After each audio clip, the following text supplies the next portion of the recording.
Hi everyone, I'm Diana. Welcome back to the channel. I am a health coach, and today we're going to be talking about the 5 tips to get you back into ketosis as quickly as possible. Let's do this.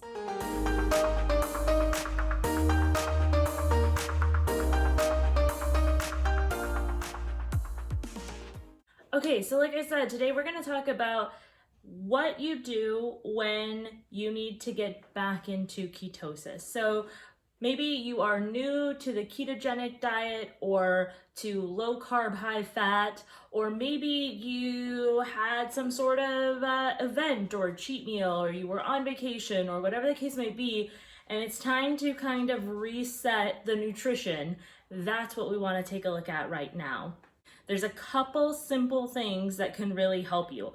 Ultimately, our goal here is we want to deplete the glycogen stores in your tissue and muscle so that you begin burning fat as fuel again. So depending on how long you've been low carb or keto, it's going to really determine how long it's going to take you to get back into ketosis. If you've been on this ketogenic journey for say a week, you are going to have a longer process to get back into ketosis because you had not completely transitioned into a fat burning state yet. If you've been living this lifestyle for a while and you had a special event or a dinner or a vacation or whatever, and you were fat burning prior to whatever this time was, you're going to have a lot easier time getting back into ketosis. So here are my 5 steps to getting back into ketosis. So number 5 tip is pretty simple in most cases, but when you've eaten too many carbs can be a little bit more challenging, and that is intermittent fasting. So intermittent fasting is kind of a buzzword. A lot of people will do a 16-hour fast with an 8-hour eating window. So you might not eat after 8 p.m. and you might go till noon the next day. So this would be one way to kind of get started, is to go back to an intermittent fasting schedule and an 8-hour time frame to eat. However, if you're really looking to get back into that fat burning state as quickly as possible, you might think about an extended fast. So something maybe like 24 hours. So have dinner by 8 p.m. on the starting night and not eat until dinner time the next night. And that is really going to get you into a deeper state of ketosis and really help your muscles burn through the glycogen, but help your liver start to produce more ketones again. A lot of times when that happens, at least for me personally, I find that I have a little bit more energy. I'm not quite as fatigued and drained as I am immediately after a cheat meal, cheat day, whatever the case might be. Okay, so tip number 4. Tip number 4 is high intensity interval training. Get in a workout, guys. The quickest way, or one of the quickest ways to deplete that glycogen store, is to work out, because you are going to be using your muscles, which means you're also going to be burning off that glycogen. So a good HIIT workout, it's been shown that it doesn't take a ton of time, depending, again, there's some variables on how long your cheat was and kind of what you ate. I mean, there's a big difference between one meal where you had a salad with some croutons or something and, you know, going on a vacation for 10 days and just going crazy. So we want to take that into consideration as far as how long it's going to take you to get back to the state that you were in prior to this time. So HIIT training, interval training, cardio in a fasted state is going to help burn through the glycogen store as well, helping you get back to that fat burning state as fast as possible. So that would be tip number 4. Tip number 3, on the day after you finish your fast, you want to make sure that you're getting a lot of good fats. So my recommendation is a polyunsaturated fat. These are the types of fats you find in fatty fish, like say a salmon, for example, or in nut and seed oils, or in avocado oil or olive oil. Things like this are going to be really important on the day after. So what would that look like if I were to create an example meal that I would use as I'm coming out of this fast. So for me, it would be something like a salmon fillet or salmon steak, potentially. The salmon steaks are harder to find, but I always really like them because they're bone in and skin on. I just personally think they taste a lot better. Sure, you do have to deal with the bone situation, but you know, that's not a really big deal. I think that the taste is better. So the real big part with salmon is find the wild caught. If you can afford it in your budget, always go wild caught over farm raised. So I'm gonna look for that wild caught salmon. I'm going to cook it with some, I don't know, something simple: garlic, salt, pepper, avocado oil, roasted in a pan.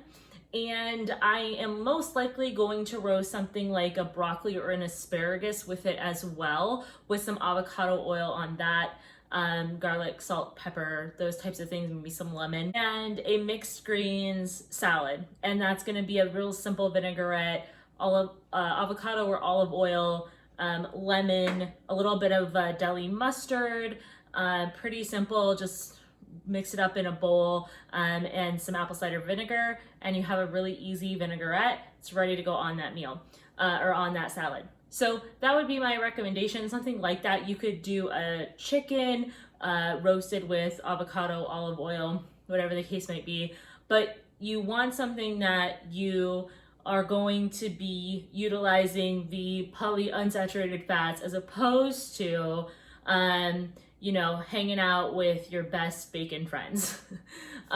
You know, those types of meals, the bacon, the steak, those types of things are great. Love them, but they have a place. And as you're kind of rebooting and getting back into a ketogenic state, you want to make sure that you're fueling your body with the highest quality, best fuel. So think of your car, okay? So you're gonna have a better performance with higher octane fuel. Same sort of thing here. There's a good, better, best to everything, and we are trying to make sure that we are starting to fuel our body with the best possible option. Tip number 2, don't beat yourself up. I know this seems like it's a basic one, but I see it happen with clients all the time. You have gone off track, either planned or unplanned, and you're trying to get your stuff together again, and you're really like, you're having a hard time mentally getting it together. So here's the issue with that, you guys. When you are struggling like that and you're beating yourself up and you're just honestly kind of being a bully to yourself, what happens is your cortisol levels go up. And when your cortisol levels go up, everything else shuts down. It makes your body more acidic. It makes it hard for everything to work. Higher the cortisol levels go, your digestion basically stops or slows way down. Okay, you know, if you were being chased by a lion or a rattlesnake or something that wanted to eat you, your digestion wouldn't be a huge concern at that point, right? You want to run, just run. So think of it that way and just give yourself a little bit of a break.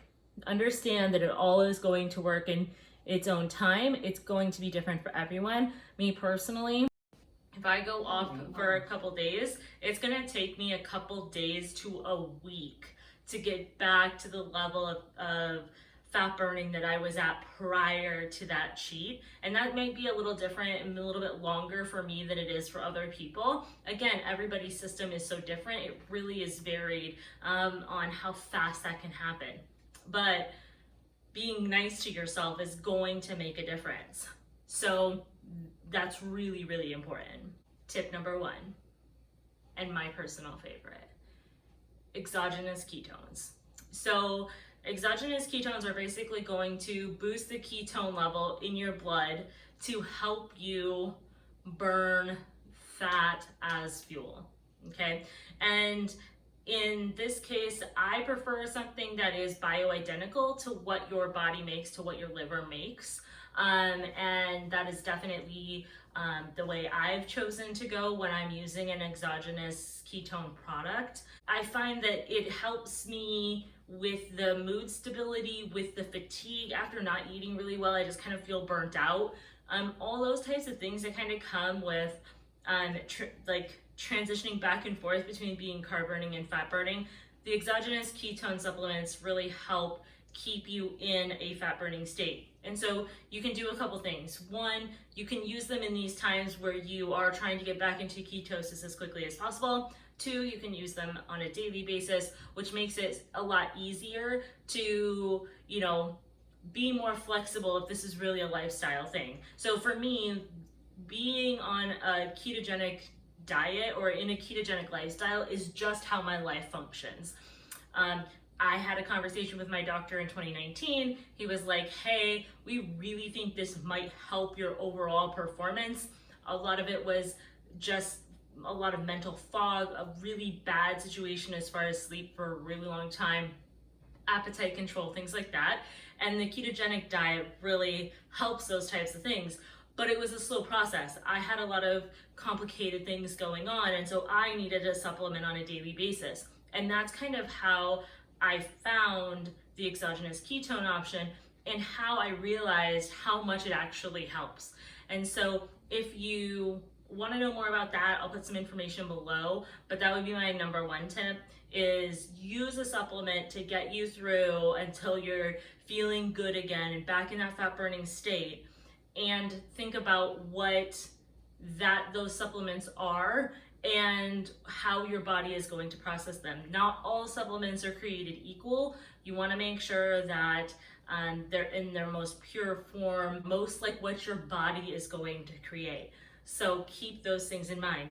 Just to review, we have 5 hacks we can use to get back into ketosis as quickly as possible. Intermittent fasting. We can do a 16-hour fast in an 8-hour eating window. We could do a 24-hour fast, just dinner to dinner, really can help that. A good high-intensity workout is tip number 4. Get your heart rate up, deplete those glycogen stores. It's gonna help your body start burning fat as fuel again. Tip number 3, lots of good fat after you are done with your fasting time frame, whatever that is for you. Tip number 2, don't beat yourself up. Be nice to yourself and know that you're human, obviously, and that this is a lifestyle. It's not gonna ever be perfect. You're always gonna have opportunities to do better. So just do the best you can with what you have in that moment. And then tip number 1, exogenous ketones can be a great option. Make sure they're bioidentical and that they're naturally fermented so that your body can use them in the same way it would use ketones created by your liver, so that you are in the best possible state that you can be in. If you guys found this video helpful, please don't forget to hit the subscribe button below and the notification bell as well so that you don't miss the next video. I look forward to seeing you guys soon. Bye for now.